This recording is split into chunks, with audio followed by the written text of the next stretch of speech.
Mystère, mystère.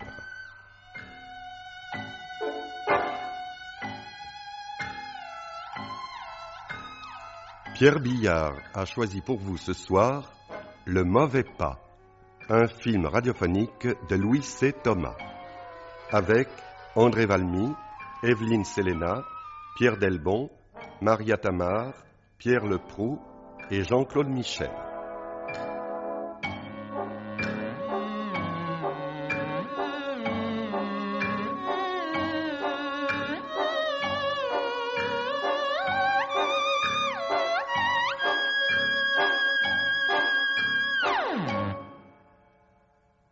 Enfin, ce n'est pas vrai, Charles. Dis-moi que ce n'est pas vrai. Passe-moi le téléphone. Merci. Mais réponds quand je te parle. C'est pas si grave, tu exagères. Je le voudrais bien. Allô, Gérard? C'est moi, Revel. Rien de nouveau? Vous avez essayé, Marchand? Et Jordanay? Rien non plus. Non, ça c'était à prévoir, ça. Oui, je comprends très bien. Non, je ne quitte pas Lyon. Oui, c'est ça. Apportez-moi le dossier. Je bouge pas chez moi, tout à l'heure. Et voilà. Tout est fini, il n'y a plus d'illusions à se faire. Passe encore qu'on vende la villa de Cannes. Mais la propriété du Val-de-Saône, j'espère qu'on va pouvoir la garder. On ne nous demandera malheureusement pas notre avis, tout y passera. Même l'appartement? Non, il est à ton nom. On n'a pas le droit d'y toucher. Encore heureux que nous ne soyons pas à la rue. Et la Jaguar? Elle est aussi à ton nom. Comment vois-tu, ma petite chérie? Ah non, ne m'appelle pas ma petite chérie, hein, c'est pas le moment. Admettons qu'on vende Cannes et le Val-de-Saône. Ça fera quand même une jolie petite femme. Décroche. Si c'est pour moi, je suis pas là. Allô? Oui? Non, il n'est pas encore rentré. Mais je vous en prie. Bon, qui c'était? Un certain Rieven ou Rieben. Rieben. C'est la curée qui commence. Tu vas dire que je suis têtue, mais en vendant Cannes et le Val-de-Saône... On va nommer un administrateur judiciaire. C'est lui qui sera chargé de la liquidation. Qu'est-ce qu'il en tirera? 900 000 francs à tout casser. Et ça ne sera pas suffisant? La pauvre chérie, tu y es pas du tout. Il faut multiplier par 6, au moins. Plus de 5 millions de francs lourds? En gros, oui. 5 millions, dont je suis responsable. Mais enfin, je ne comprends pas. Comment en es-tu arrivé là? Un enchaînement de circonstances. La première société était en déficit, j'en ai fondé une seconde, et j'ai utilisé l'apport d'argent frais pour tenter de renflouer la première.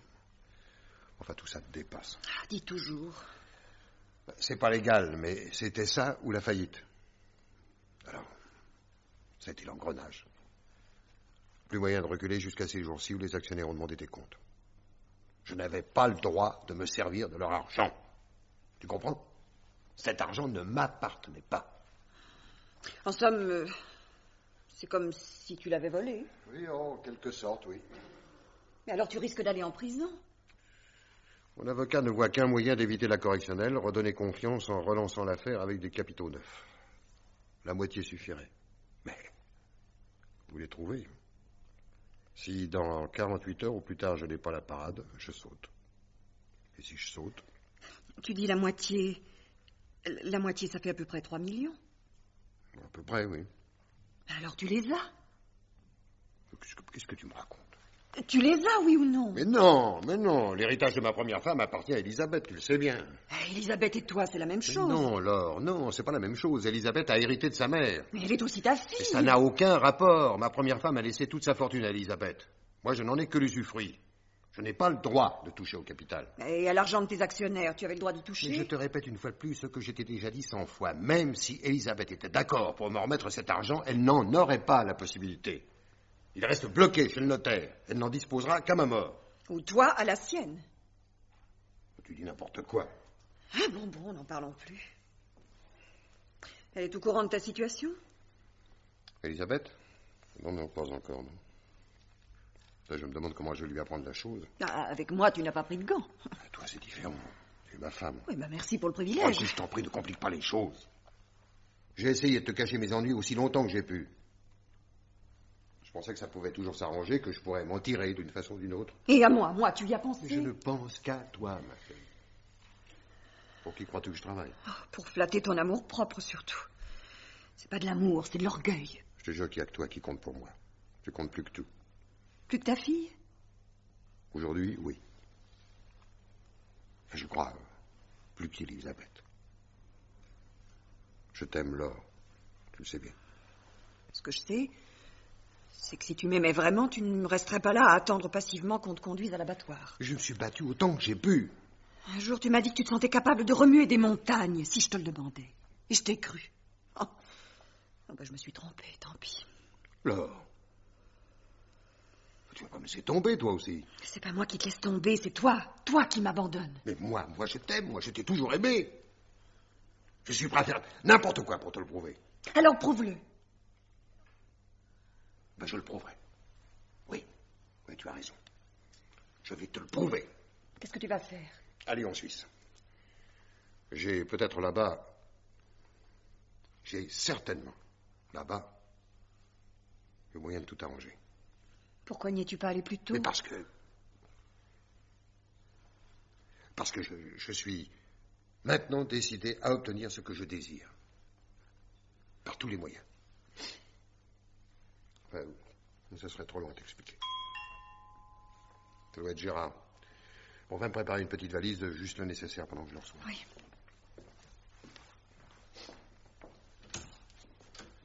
Bonsoir, mon petit Gérard. Bonsoir, monsieur. Je vous apporte le dossier. Merci. Et puis, si vous avez quelques minutes à m'accorder, j'aimerais vous entretenir. Je suis assez pressé. Ça ne sera pas long, monsieur. Bon, la rentrée. Merci. De quoi s'agit-il? Voilà, monsieur. J'aime Elisabeth et j'ai l'intention de l'épouser. Écoutez, mon petit, c'est pas le moment. Si, monsieur, c'est le moment ou jamais. Je ne suis que votre employé. Jusqu'à aujourd'hui, vous auriez pu voir dans ma démarche... Je ne sais quel mobile intéressé. Tandis que maintenant que je suis ruiné... Je vous demande pardon. Ne vous excusez pas, votre attitude est plutôt sympathique. De toute façon, Elisabeth est assez grande pour décider elle-même. Elisabeth est d'accord. Mais en aucun cas, elle ne voudrait passer outre à votre permission. Tiens, voilà ta valise. Hein? Bonjour, monsieur Millot. Bonjour, madame. Oh, devine ce qu'il vient de me demander. Non, devine. Non. La main d'Elisabeth. Il choisit bien son heure. Et tenez, Gérard, prenez ma valise. Descendez là avec le dossier et attendez-moi dans ma voiture. Bien. Nous parlerons de tout ça dans un instant. Bien, monsieur. Au revoir, madame. Au revoir. Qu'est-ce que tu lui as répondu? Qu'Elisabeth est majeure et que ça la concerne. Et tout cela est bien secondaire. Tu pars quand? Prenons la route tout de suite. Je serai à Genève avant minuit. Tu resteras longtemps à Genève? 24 ou 48 heures au maximum. Est-ce que tu peux me laisser un peu d'argent? Excuse-moi. Combien te faut-il? 5000 francs, c'est trop? Je peux encore t'offrir ça, ma chérie. Merci. Bientôt, je te le promets, tu n'auras plus de problème de ce côté-là. Tu as bon espoir. Et plus que de l'espoir. À la réflexion, c'est même une certitude. Au revoir, ma chérie. Je te téléphone demain matin. Au revoir, Charles. Au revoir. Et bonne chance.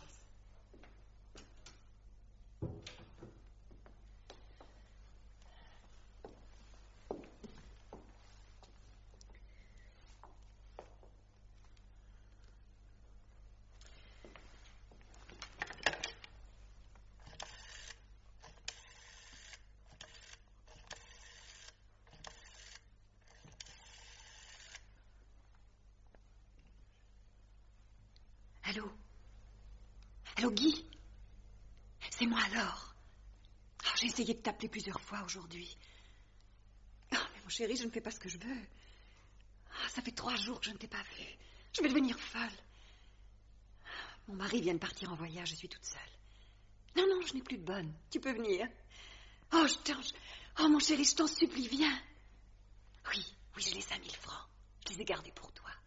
Tu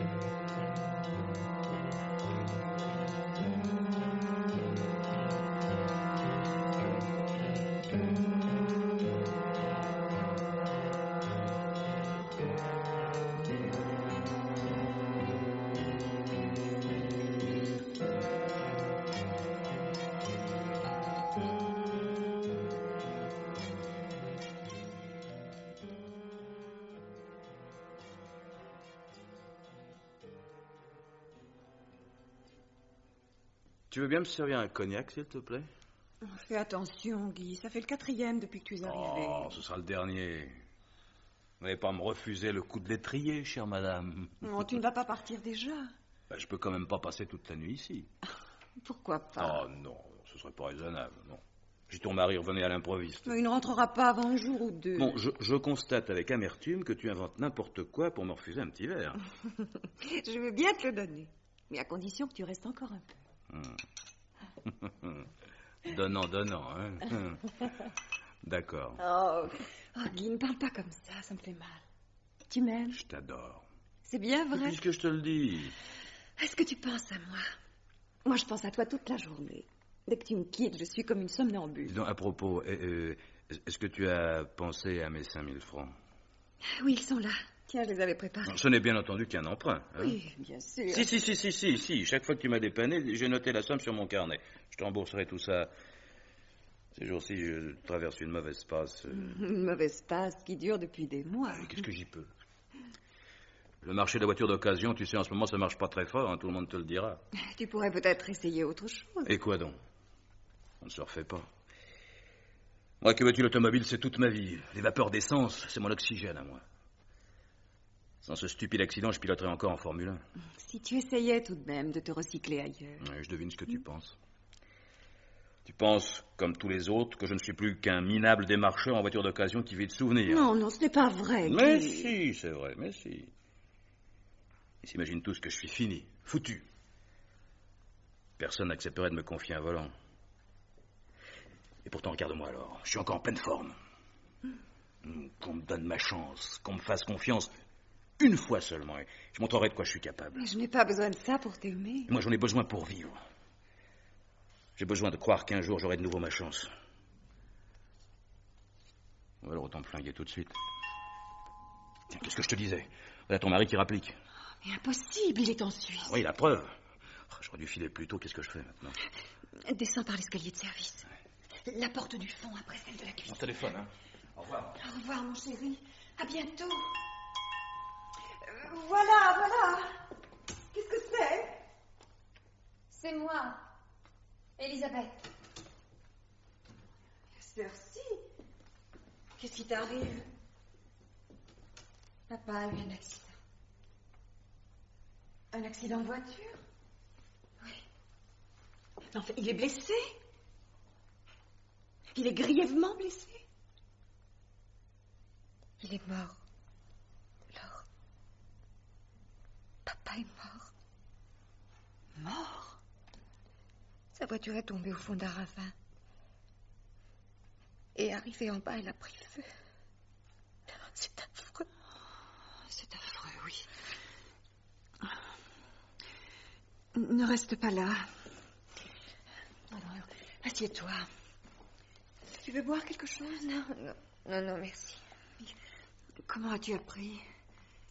C'est la gendarmerie de Nantua qui m'a téléphoné. Elle a d'abord essayé de vous appeler, mais... Je comprends maintenant. Qu'est-ce que tu comprends? Pourquoi on n'a pas réussi à vous obtenir? Vous aviez décroché. Tu connais les ennuis que nous avions. Je ne parvenais pas à m'endormir. Le moindre bruit me faisait sursauter. Alors, pour être tranquille... On t'a dit comment c'est arrivé? Papa a raté un virage, paraît-il. Peut-être qu'il allait trop vite. Peut-être qu'il était pressé, qu'il était nerveux.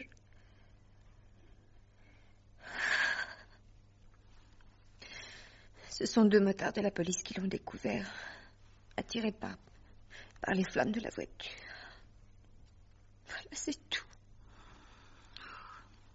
Et lui qui se rendait à Genève pour tout arranger.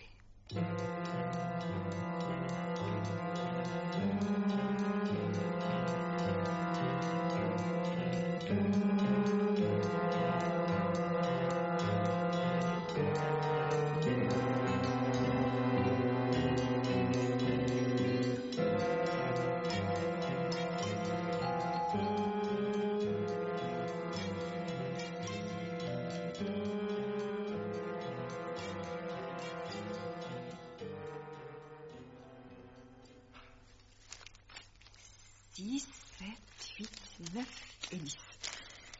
Prends-les. C'est pour toi. J'ai vendu la Jaguar pour te rendre service, pas pour toucher ma commission. Prends-les. Ça me fait plaisir.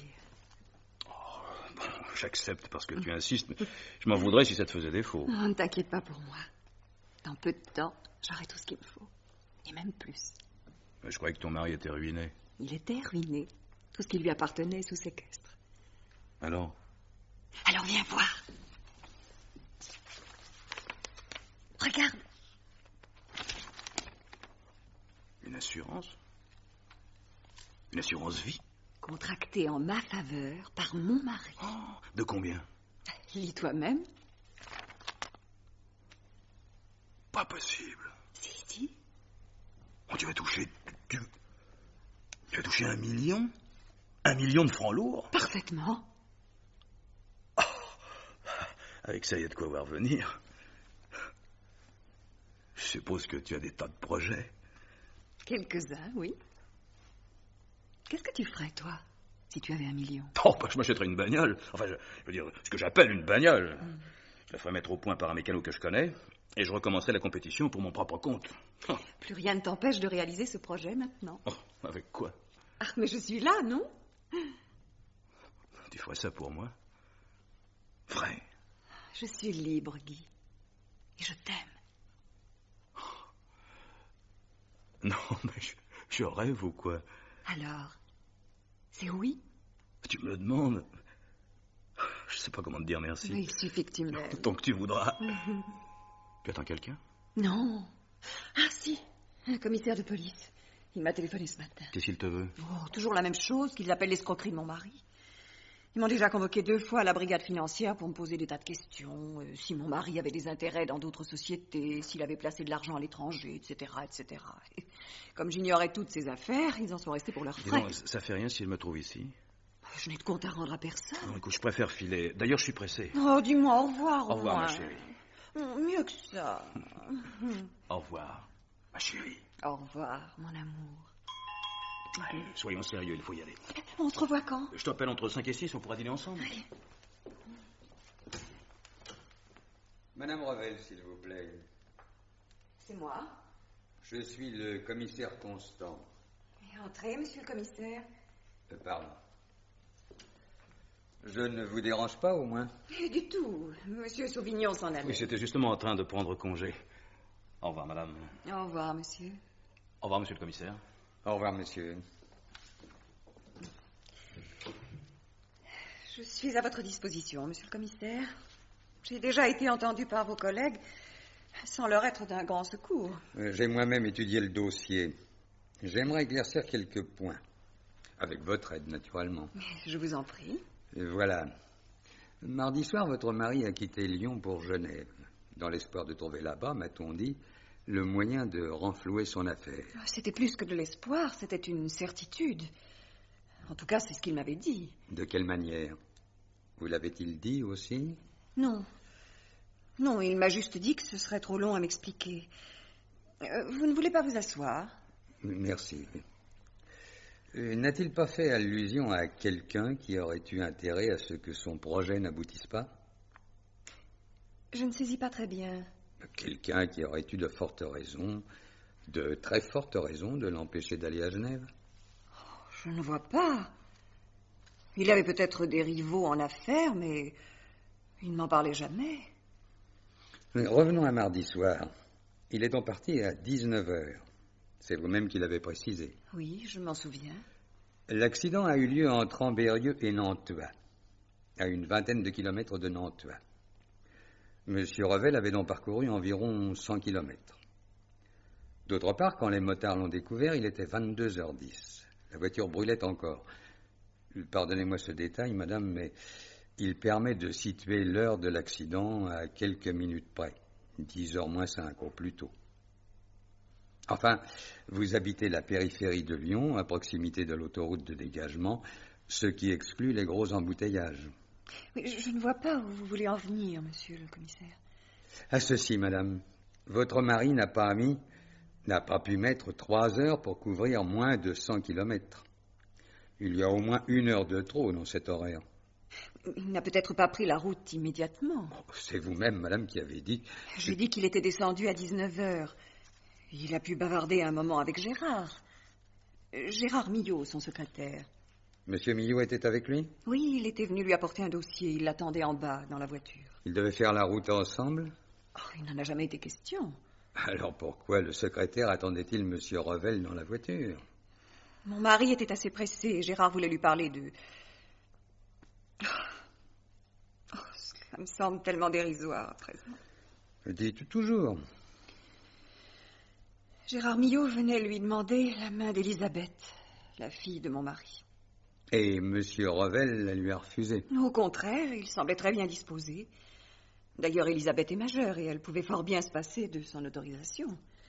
Elle habite ici, avec vous? Non, elle termine une licence de lettres et elle a un studio en ville, rue Latellaire. Pas plus que moi, elle n'était au courant des affaires de son père. Oui. Au cours de vos précédentes auditions, vous avez déclaré que ce voyage en Suisse avait été improvisé à la dernière minute. Oui, mon mari s'est décidé brusquement. De sorte que, en dehors de vous, personne ne savait, personne n'aurait dû savoir qu'il partait en voiture pour Genève. Personne, à première vue, n'avait donc de raison de se poster sur la route entre Ambérieu et Nantua pour lui tendre un guet-apens. Comment ça, un guet-apens? Mais on m'avait parlé d'un accident. On l'a cru, jusqu'au rapport des experts qui ont examiné la voiture. Je n'entre pas dans les détails, mais ce rapport est formel. Il ne peut pas s'agir d'un accident. La voiture a été volontairement poussée dans le ravin. L'intention criminelle ne fait aucun doute. Je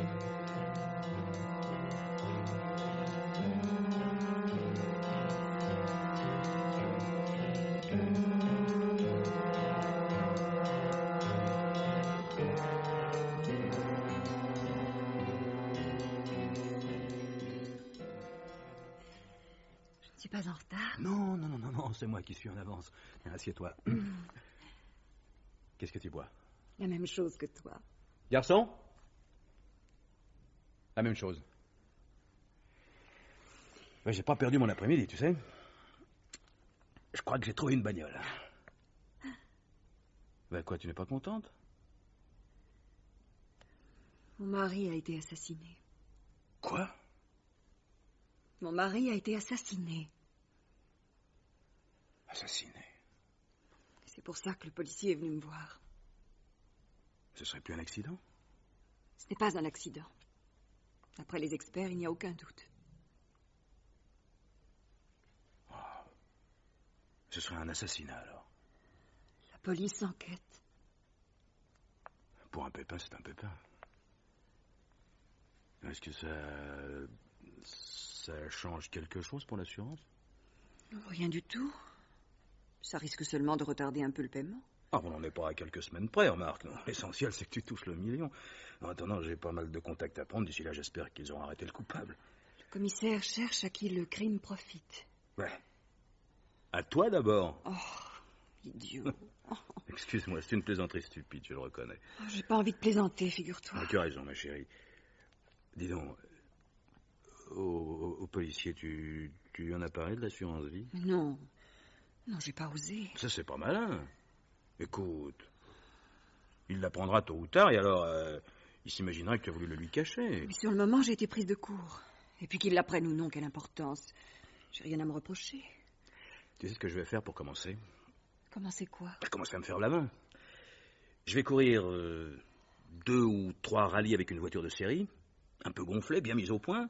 Ça t'intéresse pas? Si, bien sûr. Mais non, tu m'écoutes pas. Tu penses à quoi? Il y a quelqu'un d'autre à qui le crime profite. C'est à Elisabeth. Oh, la pauvre, elle va pas avoir grand-chose comme héritage. Elle va avoir celui de sa mère, celui dont mon mari avait l'usufruit. Elle va maintenant entrer en possession. Et il y en a pour près de 3 millions. Et on voilà un bon remède contre le chagrin. Et elle les touchera quand? Il faudra demander ça au notaire. C'est une question de jours, je pense. 2 semaines, tout au plus. La succession sera sûrement liquidée avant son mariage. Ah, elle va aussi se marier? Oui, avec Gérard Millot, le secrétaire de mon mari. Eh ben voilà qui fait une excellente affaire. Et de ça, tu en as parlé au commissaire? Non. T'as eu tort. La vie privée d'Elisabeth ne concerne qu'elle. Non, mais là n'est pas la question, à mon avis, il faut en parler. Inutile de faire l'amour. À ta place, moi, je lui dirais. Crois-moi, il faut lui dire. Oui, mais je vais avoir l'air de quoi? De quelqu'un qui fait son devoir. Ni plus ni moins.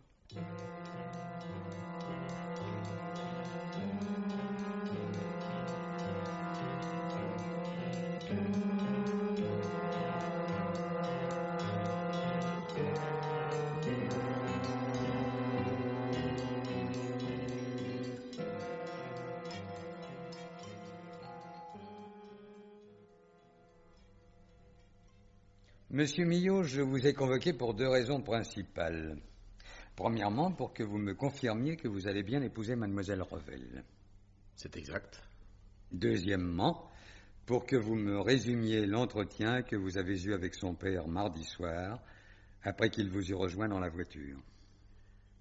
Et nous avons continué la conversation entamée chez lui. Il a surtout été question du projet de mariage entre Elisabeth et moi. Il m'a dit qu'il ne souhaitait qu'une chose, le bonheur de sa fille. Et qu'il espérait que je la rendrais heureuse. Ah. Cette conversation a duré longtemps? Un quart d'heure, 20 minutes. Il était pressé de partir, il voulait arriver à Genève assez tôt dans la nuit. Qu'allait-il y faire, au juste? Il m'a pas dit ça. Ah, vous étiez pourtant bien placé pour être au courant de ses affaires.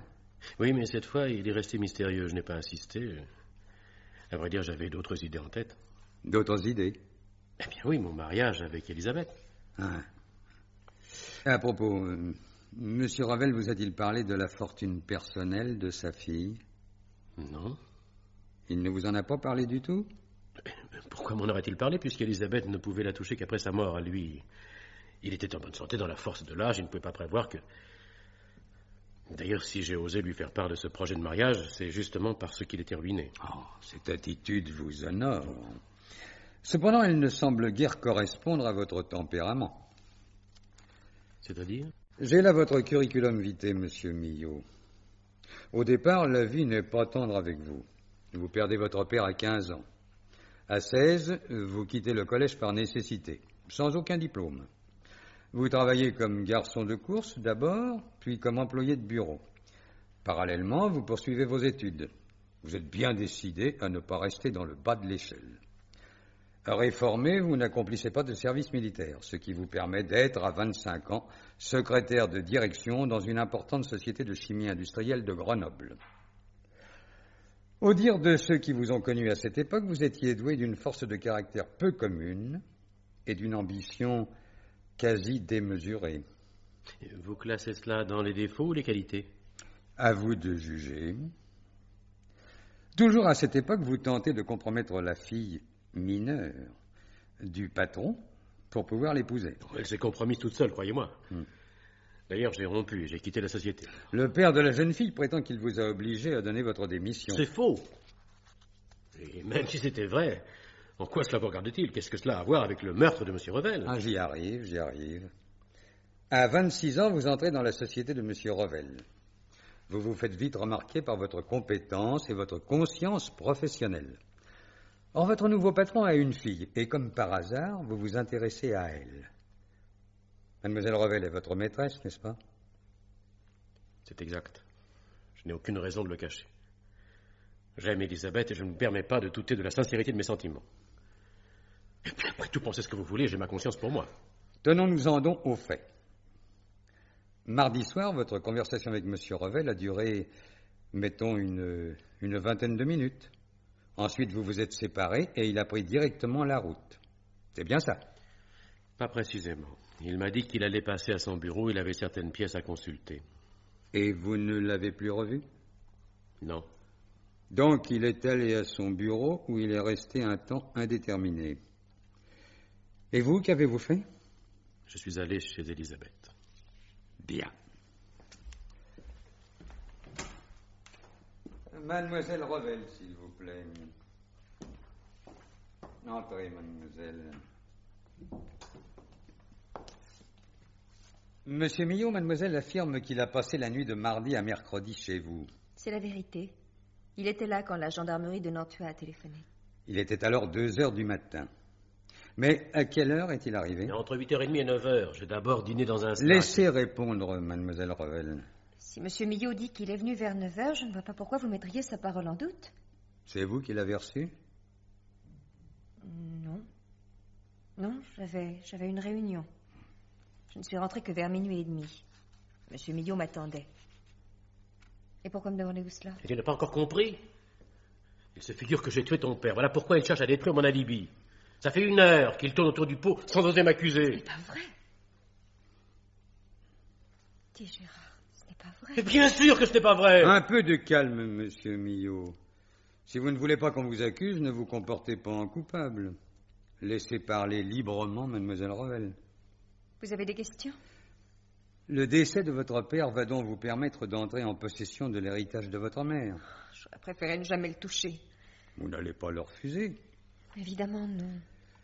Dans votre entourage, personne n'ignorait cette situation? Non. Monsieur Millot non plus. Pourquoi lui aurais-je caché? Il y a quelques minutes, il a pourtant prétendu le contraire. Moi? Mais tu n'as jamais rien dit de pareil. Oh, pardon. Tout à l'heure, quand il a été question de votre conversation avec monsieur Je Revel... vous ai dit que nous n'avions pas abordé le sujet parce que nous n'avions aucune raison de l'aborder. Je n'ai jamais dit que je l'ignorais. J'ai donc mal compris. Ce que j'ai bien compris, en revanche, c'est que monsieur Revel vous a informé qu'il partait pour Genève. Or, il venait de prendre sa décision à l'instant. En dehors de sa femme, il n'en avait parlé à personne. À personne, sauf à vous. Et après? Jusqu'à preuve du contraire, vous êtes le seul à avoir eu la possibilité de le précéder sur la route pour attendre son passage entre Ambérieu et Nantua. Puisque je vous dis qu'il était chez moi, monsieur le commissaire. Le crime a eu lieu autour de 22 heures, mademoiselle. L'assassin a eu largement le temps de regagner Lyon avant 00h30. Est-ce que vous entendez par là que l'assassin, c'est moi? Oh, j'ai simplement voulu dire que l'objection de mademoiselle n'est pas valable.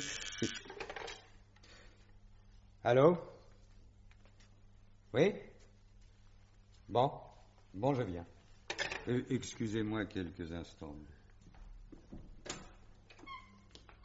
Oh. Mais il est complètement cinglé. Il est surtout dangereux. Tu ne vas pas croire ce qu'il raconte, au moins. Dis, ma chérie, tu ne le crois pas, non? Ce n'est pas moi qu'il faut convaincre, c'est lui. De lui, je m'en fous.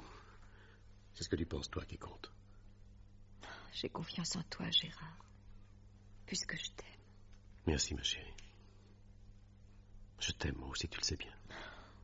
Et pas pour ton argent, tu le sais aussi. J'aurais pu quitter ton père plus tôt, je suis resté avec lui jusqu'au bout. Parce que c'était ton père. Voilà, ça n'a pas été long. Dites-moi, monsieur Millot, il paraît qu'on a relevé vos empreintes sur les débris de la voiture de monsieur Revel. Comment expliquez-vous ça? C'est naturel puisque j'y suis monté. Ah, en effet. C'est une explication.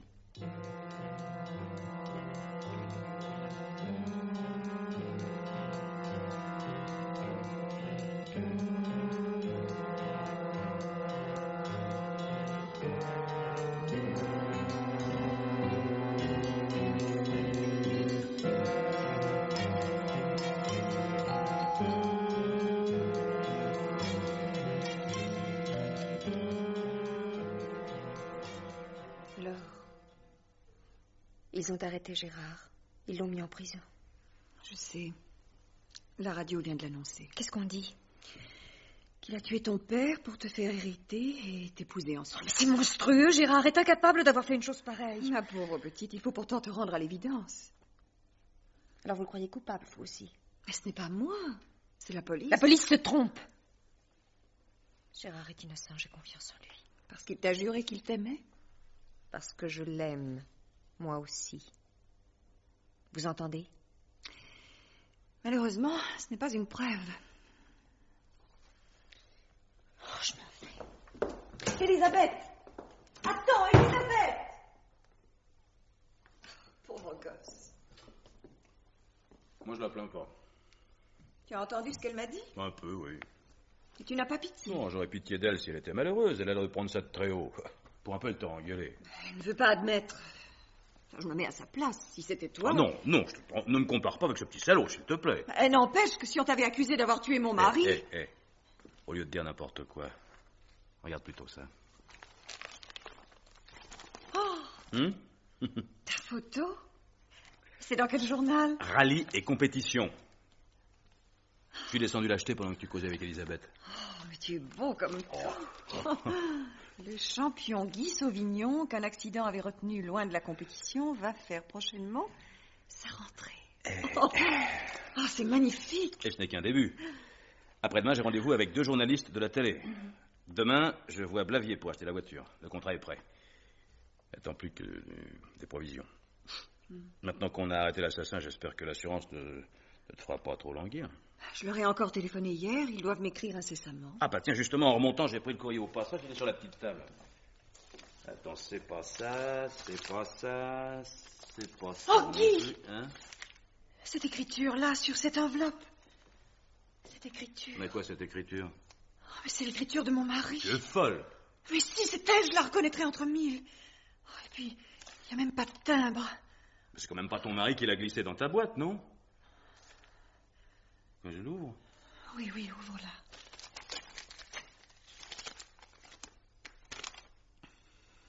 Ça, par exemple. Mais qu'est-ce que c'est? Écoute. Ma chérie, je t'écris du bureau avant de prendre la route pour la Suisse. C'est daté de mardi dernier. Oui, continue.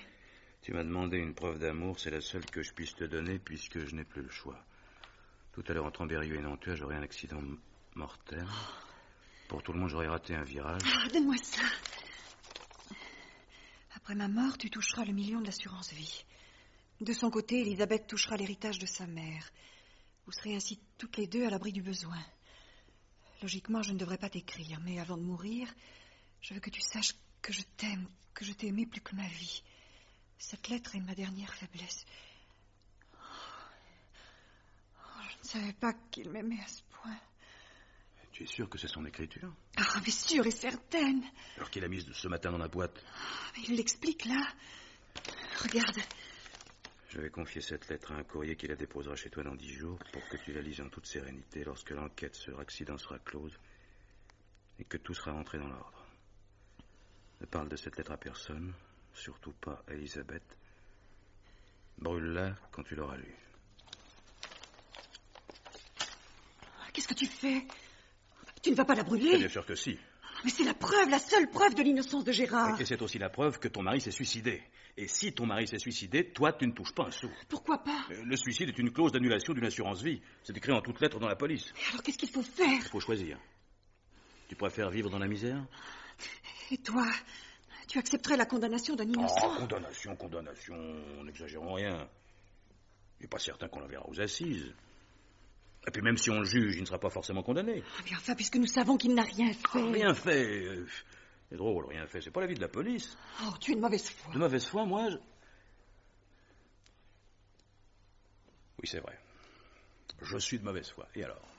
Mais enfin, Guy, ce garçon est en prison. Si on se tait, on ne peut pas prévoir ce qu'il va devenir. Mais nous, alors? Qu'est-ce que nous allons devenir, nous? Tous nos beaux projets, on n'en parle plus? C'est ça que tu veux? Mais non, Guy. Tu sais bien que non. J'avais la tête sous l'eau, j'allais crever peut-être. Tu m'as lancé une bouée. Et tu voudrais que je renonce? Non, Laure. Ah non, j'ai envie de vivre. Et je suis prêt à tout pour ça. Il y a peut-être un autre moyen. Moi, j'en vois pas d'autre. Elisabeth va être riche. Elisabeth, ça n'est pas toi. Mais si on lui expliquait... Expliquer quoi? Lui expliquer quoi? Que tu t'es mis sur la paille pour sauver son amoureux? Elle admirera ce beau geste, elle te dira merci, elle t'en aura même... Ils t'en auront tous les deux de la reconnaissance jusqu'à la fin de leur jour. La reconnaissance, ça coûte pas cher. Ça dépend. Quand tu te figures qu'elle t'offrira le million que tu auras perdu. Laure, tu es d'une naïveté. Oui, mais pourquoi ne pas essayer? Et s'il refuse, qu'est-ce que tu feras? Il sera trop tard pour reculer. Non, c'est ma dernière chance, Laure. Je ne vais pas risquer de la perdre. Je te demande de brûler cette lettre. Non. Non, je ne peux pas. Dans ce cas, tant pis pour moi. Tant pis pour nous. Tu fais ce que tu veux, c'est ton droit. Guy, ne pars pas. Écoute, il faudrait savoir ce qu'on fait. Non. Ou bien je reste et tu brûles la lettre, ou bien je m'en vais et tu ne me reverras jamais. Tu m'entends? Jamais. Oh, je t'aime, Guy. Donne-moi cette lettre. Allume une allumette. Voilà. Mais tu vois, en somme, tu ne fais qu'obéir aux dernières volontés de ton mari.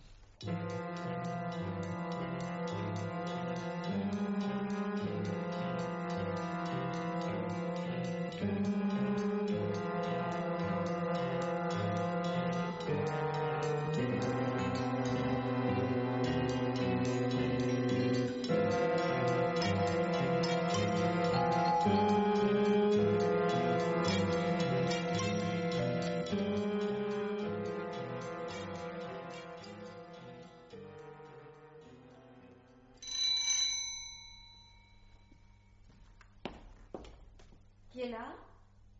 C'est moi, Laure. Bonjour, Elisabeth. Bonjour. Je peux entrer? Si vous venez pour me dire du mal de Gérard, c'est inutile. Il faut que je te parle, laisse-moi entrer. On ne peut pas poursuivre cette conversation sur le palier. Si vous y tenez.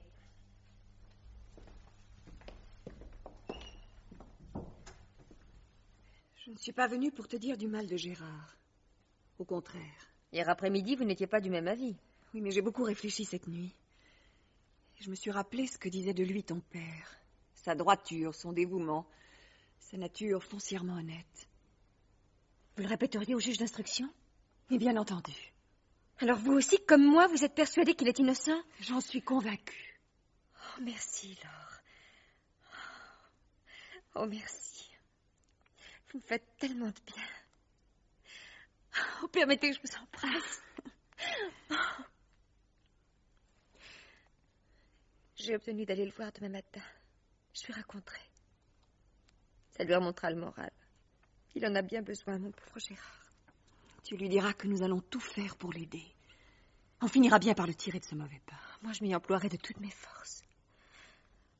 Malheureusement, nous sommes peut-être les deux seuls à le croire innocent. Mais les policiers finiront bien par s'apercevoir de leur erreur. Après tout, ils n'ont aucune preuve contre lui. Rien que des présomptions. C'est pas suffisant pour condamner quelqu'un. Là, s'il faut reconnaître que tout semble se liguer contre Gérard. À commencer par cette réunion qui m'a retenue si tard. Je n'en ai pas une par trimestre et il a fallu qu'elle tombe justement ce soir-là. Mais personne ne peut témoigner pour lui. Lyon n'est quand même pas un désert. Comme a fait exprès, il n'a rencontré personne. Mais enfin, il a bien dîné quelque part. Oh, d'habitude, nous dînons ensemble dans un petit restaurant où tout le monde nous connaît. Mais comme a fait exprès, encore, parce qu'il était seul, il est entré par hasard dans un snack où personne ne connaît personne. Oui, ça c'est vraiment de la malchance. Enfin, il ne faut pas désespérer. Il faut lui offrir le meilleur avocat. Si c'est nécessaire, on s'adressera à un ténor de Paris. Et ça coûtera ce que ça coûtera. Oh, si ce n'était qu'une question de prix. Je donnerais n'importe quoi pour sauver Gérard. Tout ce que je possède. Si quelqu'un pouvait prouver son innocence.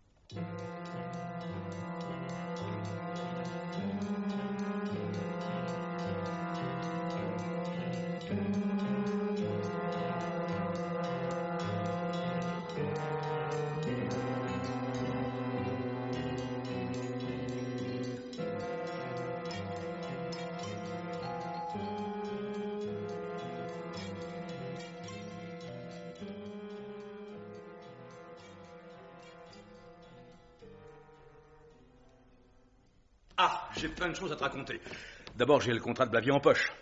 Ensuite, j'ai signé mon engagement dans le rallye de... Qu'est-ce que t'as, t'es souffrante? Elisabeth sort d'ici. Elle est au 36e dessous. Ah, bah évidemment, à sa place. Elle m'a bouleversée. J'ai eu tout à coup la tentation de tout lui dire. Oh, tu l'as pas fait au moins? Il s'en est fallu d'un fil. Oh, si tu l'avais vu, les yeux rougis, la mine défaite, elle t'aurait fait pitié. Écoute-moi bien, Laure. Il est trop tard pour revenir en arrière.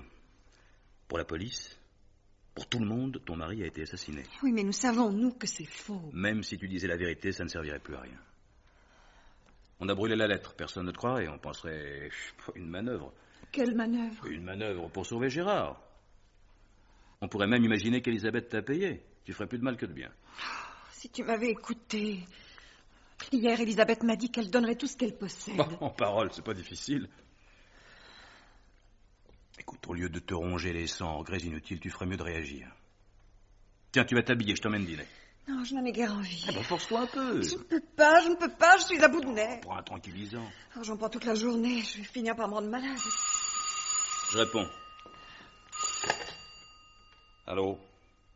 Allô, oui? De la part de qui? Oui, je vous la passe. C'est Elisabeth. Allô? Allô, oui, c'est moi. Pas de bêtises. Comment? Oh, mais c'est splendide, merveilleux. Mais quand l'as-tu appris? Oh, Elisabeth, que je suis contente. Oh, comme je suis heureuse pour toi, pour lui, pour nous tous. Oh, c'est extraordinaire, il suffisait de si peu. Oh, oui, oui, oui, on se voit bientôt. Très bientôt. Merci d'avoir appelé, hein. Au revoir. Oh. Gérard vient d'obtenir un non-lieu. Tout s'arrange. Ils ont découvert un témoin. Un coup de chance. Il a aperçu Gérard qui entrait dans l'immeuble d'Elisabeth vers 9h, ce qu'il met hors de cause. Alors, tu avais raison. À quoi cela t'aurait-il avancé de montrer la lettre? À faire cadeau du million à la compagnie d'assurance, pas plus. Qu'est-ce que va faire la police maintenant? Elle va continuer à chercher un coupable encore quelque temps, et puis elle classera l'affaire. Oh, tu ne peux pas t'imaginer combien je suis soulagée. Aussi. Je respire enfin. Je renais. On va fêter ça. Cette fois, tu es d'accord pour aller dîner en ville? Oh, tout ce que tu voudras. J'y vais.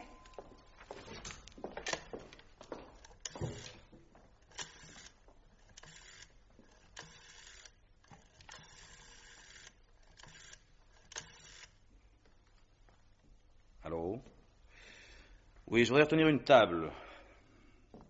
Pour 8 heures. 2 personnes. Sauvignon. Oui, c'est ça. Merci. Oui, à l'instant, monsieur le commissaire. Nous étions persuadés qu'il était innocent.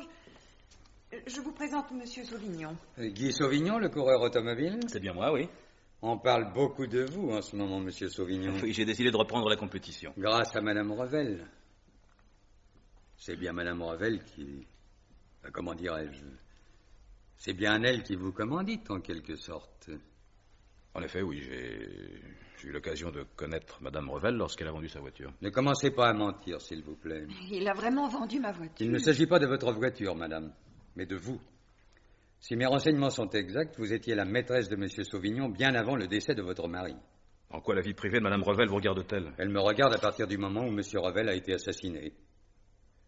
Gérard Millot étant hors de cause, je me repose la question, à qui le crime profite-t-il? Or, madame Revel, la mort de votre mari vous rapporte 1 million de francs. De votre mari qui était ruiné, ne l'oublions pas. Et vous en déduisez? On peut faire avec vous deux le même raisonnement qu'avec Gérard Millot et Elisabeth. Curieux, n'est-ce pas? Alors, avec la différence que moi, j'ai un alibi. Et il a passé la nuit avec moi, ici. Son témoin, naturellement. Naturellement. Je suis prête à témoigner sous serment. Malheureusement, madame, votre témoignage n'aurait aucune valeur aux yeux d'un jury. Mais vous n'avez tout de même pas imaginé que je pourrais être complice. C'est monstrueux. Dis quelque chose. Il faut bien que monsieur le commissaire échafaude des hypothèses. C'est son métier. Nous savons bien, toi et moi, qu'il se trompe. Et si j'avais une preuve de votre culpabilité? Ça m'étonnerait beaucoup. Monsieur Revel s'est arrêté à une station-service d'Ambérieux pour faire le plein. Le popiste est formel. Il était seul dans sa voiture. Quelques kilomètres plus tard, on le tue et on camoufle le meurtre en accident d'une manière qui prouve formellement la préméditation.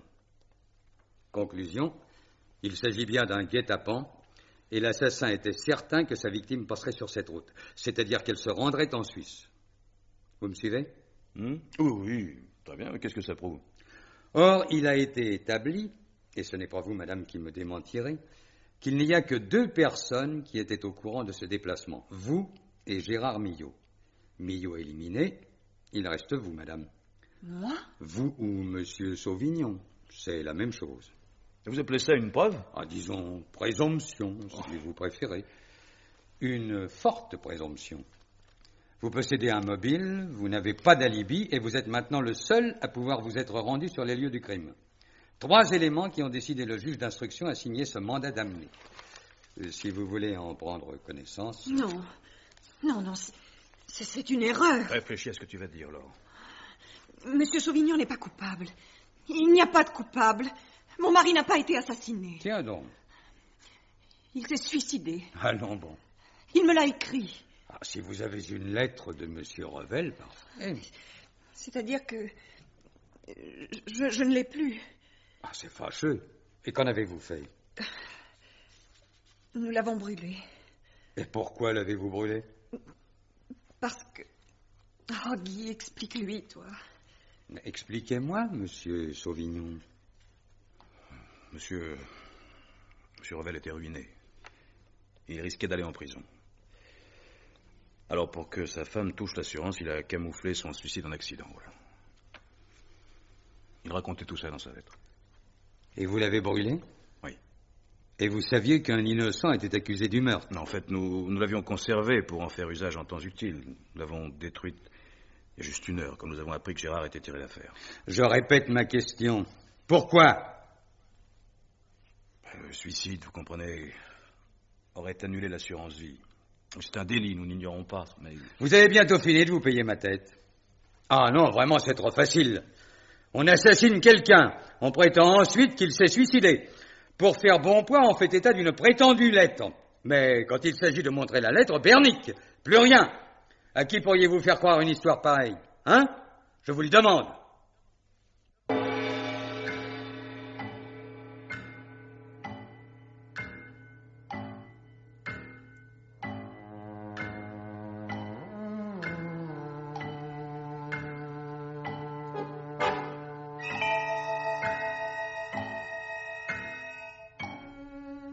Pierre Billard avait choisi pour vous ce soir Le Mauvais Pas, un film radiophonique de Louis C. Thomas, avec André Valmy, Evelyne Selena, Pierre Delbon, Maria Tamar, Pierre Leproux et Jean-Claude Michel.